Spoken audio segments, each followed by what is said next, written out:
Assalamualaikum warahmatullahi wabarakatuh. Selamat pagi Pak Syamsul dan teman-teman semua. Kami dari kelompok 5B akan mempresentasikan studi kelayakan bisnis UMKM Indimsum di Kecamatan Beji, Depok. Next. Dengan anggota saya sendiri Afif, Putri Almamera, Tina Andrea, dan Satrio Sahasraya. Next. Nah, sebagaimana yang diketahui, jumlah UMKM yang ada di Jawa Barat terus meningkat. Hingga pada tahun 2020 terdapat 625.000 UMKM.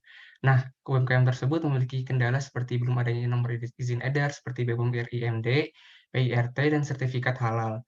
Dan juga ada kendala di aspek hukum, pemasaran, teknologi, teknis operasi, dan sebagainya. Dan untuk gambaran umum usaha Indimsum ini, memproduksi frozen food dimsum dan gyoza dengan bahan utama udang, salmon, dan ayam, yang berdiri sejak 2020 dan terletak di Jalan Pakali Tanah Baru, Depok. Boleh next. Nah, selanjutnya ada step analisis. Di sini ada 5 step analisis, yaitu dari pertama ada sosial. Major poinnya itu adalah pengangguran di kota Depok mencapai 9,87% dari terakhir dilihat pada Februari 2021. Untuk implikasinya ini, UMKM dapat membuka lowongan pekerjaan bagi penduduk setempat. Nah, untuk dalam segi ekonomi ini, pada rata-rata pendapatan bersih di Depok ini per bulannya pada tahun 2019 sebesar 2,7 juta. Nah, sehingga diharapkan UMKM ini akan meningkatkan pendapatan mutu hidup dan kesejahteraan di daerah Depok. Untuk politikalnya ini ada program pemerintah seperti subsidi bunga, penjaminan kredit, modal kerja UMKM, bantuan tunai atau BTP KLW, dan insentif PPh final UMKM. Nah, untuk manfaat ini atau implikasinya diharapkan perkembangan UMKM dan harga bahan baku kurang stabil. Karena bahan bakunya kurang stabil, sehingga diberikan bantuan dari pemerintah.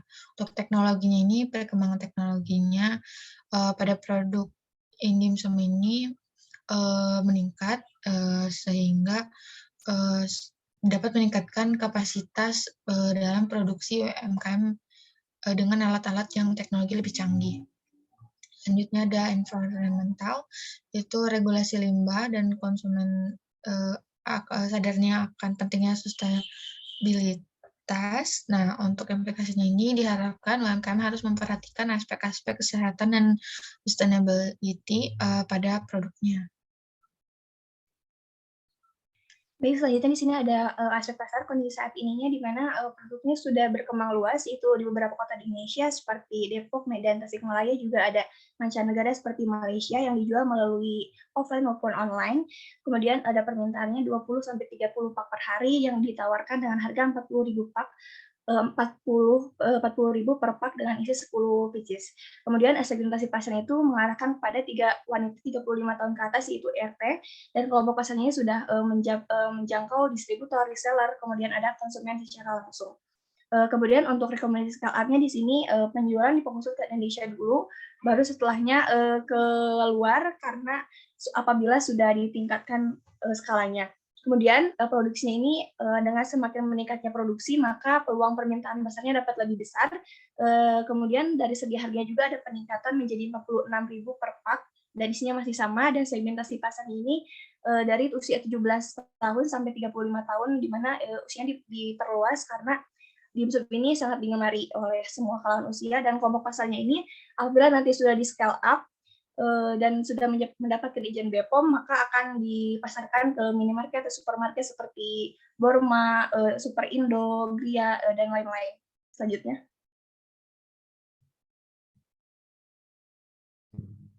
Selanjutnya untuk kondisi saat ini untuk aspek pemasaran di brand activation, UMKM menggunakan media sosial untuk mempromosikan produknya. Untuk brand penetration, UMKM ini menjual produknya melalui distributor makanan dan beberapa marketplace seperti Shopee dan Tokopedia. Untuk brand retention menggunakan kualitas bahan baku yang terbaik dan menggunakan teknik pengemasan yang modern. Untuk rekomendasi scale up, untuk brand activation, jangkauan dapat ditingkatkan kembali dengan memulai promosi di platform populer lainnya. Untuk brand penetration dapat dilakukan memperluas jaringan distributor dan menjalin kerjasama dengan pasar swalayan serta startup pangan. Untuk brand retention dapat memfokuskan dan menggunakan promosi dan menjalin kerjasama jangka panjang dengan distributor dan konsumen.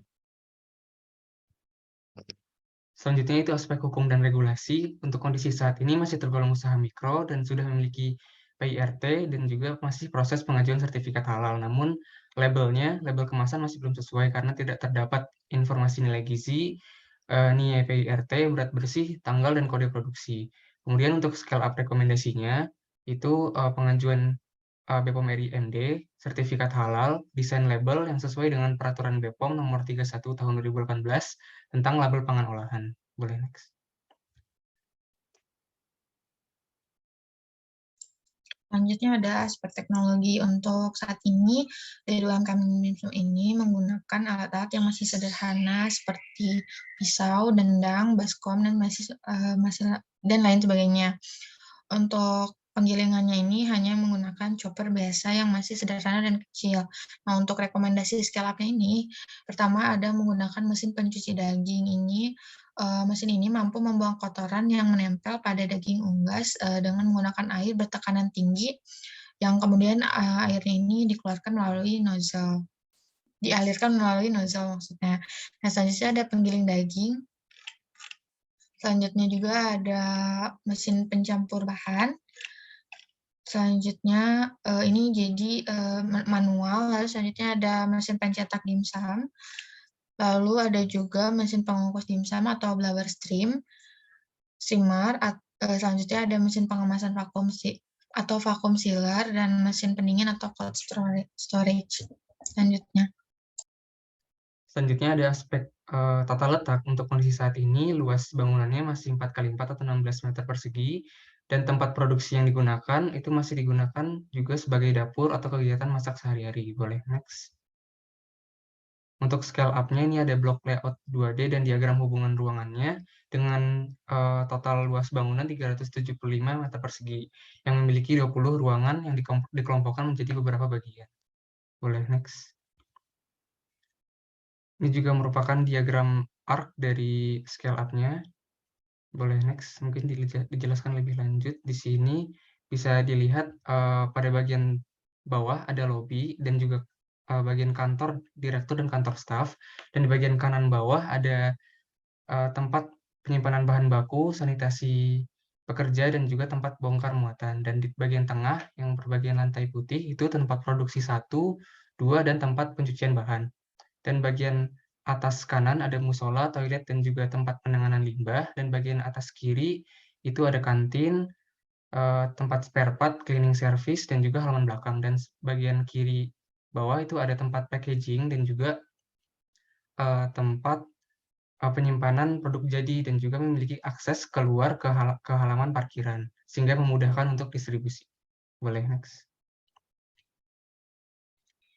Baik, selanjutnya ada aspek teknis dan operasi terkait dengan lokasi pabrik yang di mana belum ada pemilihan untuk lokasi pabriknya ini, di mana masih menggunakan rumah pemilik yang berada di Kecamatan Beji Depok dengan satu ruang produksi berukuran 4x4 meter, kemudian menggunakan mesin dan peralatan produksi yang berupa kompor gas, vakum sealer, penggiling daging, dandang, cetakan dimsum, kemasan box, dan kemasan plastik, dan di mana alat-alatnya masih sederhana.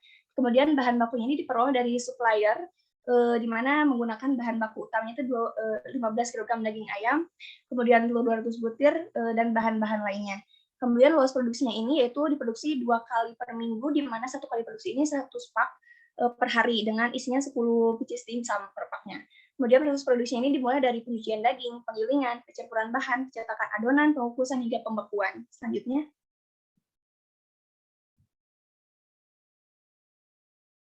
Nah, untuk selanjutnya rekomendasi scale up untuk alternatif lokasinya itu terdapat pemilihan di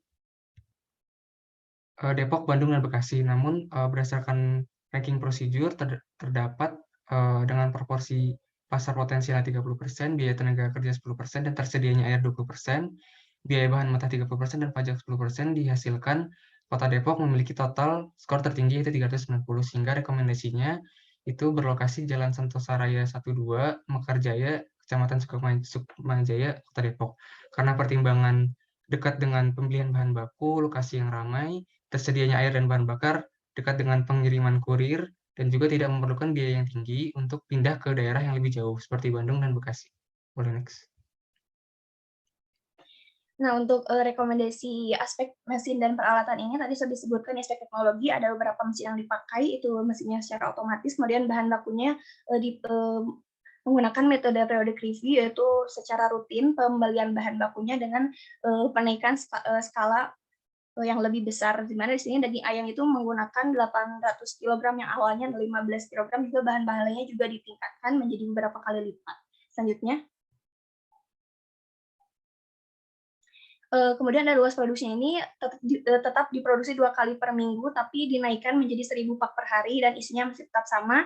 Kemudian proses produksinya ini menggunakan mesin-mesin otomatis yang berskala besar dari mulai pencucian sampai pengemasan sehingga lebih efektif. Selanjutnya.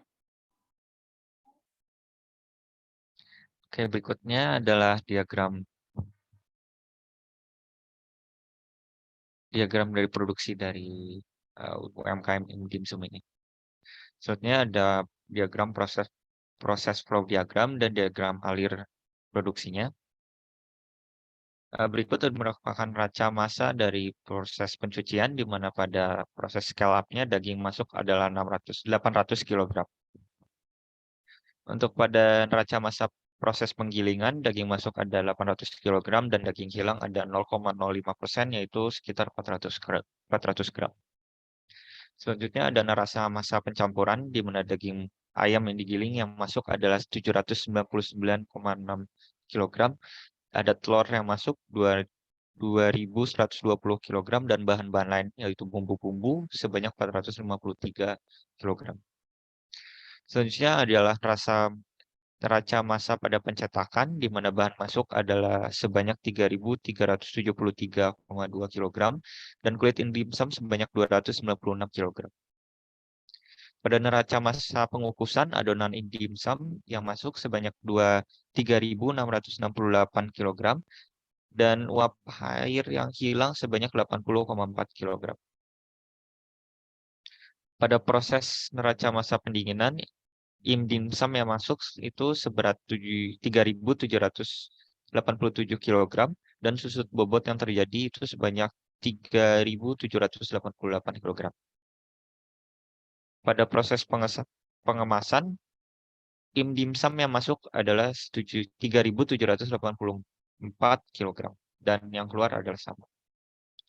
Pada proses pembekuan, dimsum yang masuk sebanyak 3.784 kg dan terjadi susut bobot sebanyak 0,1%, yaitu 3.784 kg.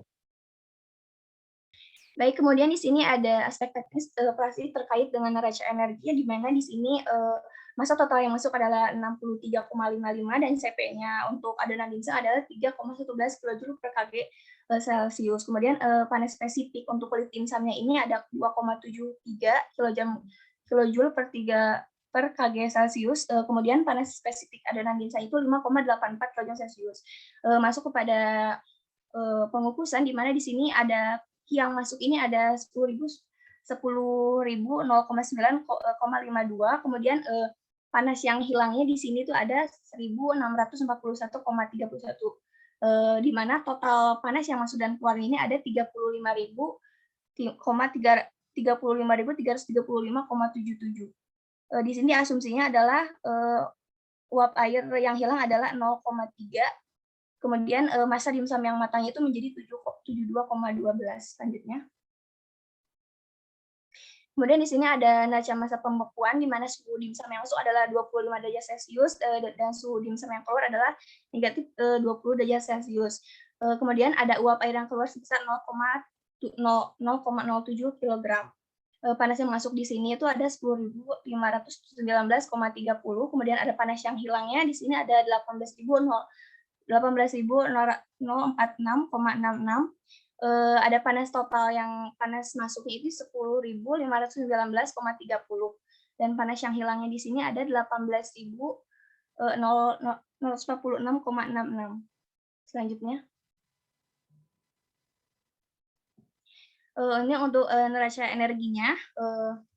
Untuk scale up-nya di sini panas spesifiknya menjadi 5,85 kilojoule per kilogram Celcius, kemudian ada kebutuhan energi masuknya ini 536, 490,34, kemudian ada kiang hilangnya adalah 77.892,39, di mana di sini asumsinya adalah ada uap air yang hilang 80,4 kg, dan massa dimsum yang matangnya ini menjadi 3.787,91 gram. Selanjutnya, untuk pembekuannya sendiri di sini sama, ada uap air yang keluarnya 3,78 kg, kemudian ada kalori yang masuknya ini 553,429,01, kemudian ada panas yang hilangnya di sini 949,09,09. Selanjutnya, Berikut merupakan utilitas yang digunakan pada saat scale up untuk kebutuhan listrik per bulannya itu sebesar Rp4.700.000, sedangkan untuk kebutuhan air yang diperlukan adalah Rp80.000.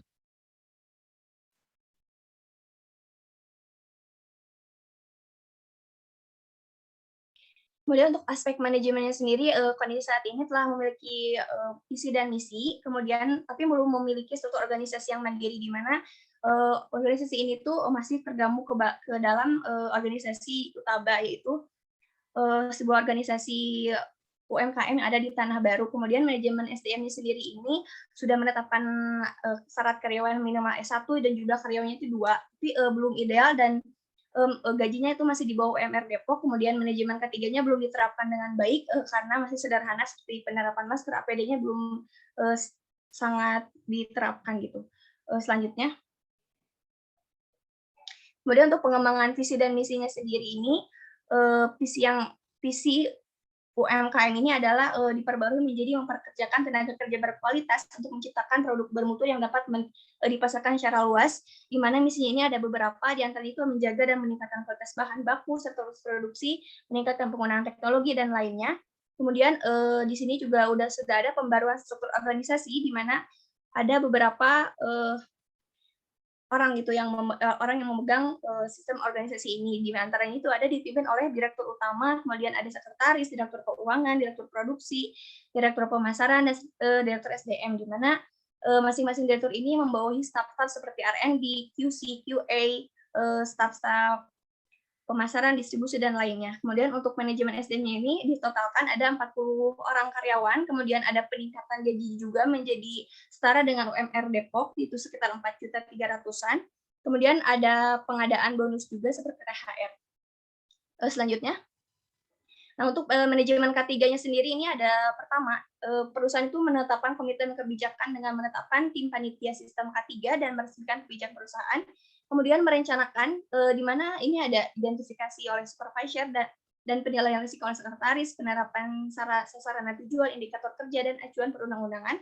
Kemudian ada penerapannya dengan mengidentifikasi bahaya dan sumber bahaya, kemudian melaporkan kecelakaan kerja, dan dibuat dokumen. Kemudian ada pengukuran evaluasi, meliputi inspeksi ke lapangan, audit, dan perbaikan sistem. Kemudian ada peninjauan ulang seperti evaluasi penerapan SK3, tujuan sasarannya ditetapkan ulang, dan efektivitas penerapannya dievaluasi. Selanjutnya ada aspek keuangan. Untuk keuangan saat ini ada di sini bisa dilihat untuk analisis keuangan UMKM Indimsum ini, investasinya ini sebesar 3.638.000 dengan pendapatan per bulan ini 6 juta, sehingga 1 tahun ini mendapatkan sebesar 72 juta.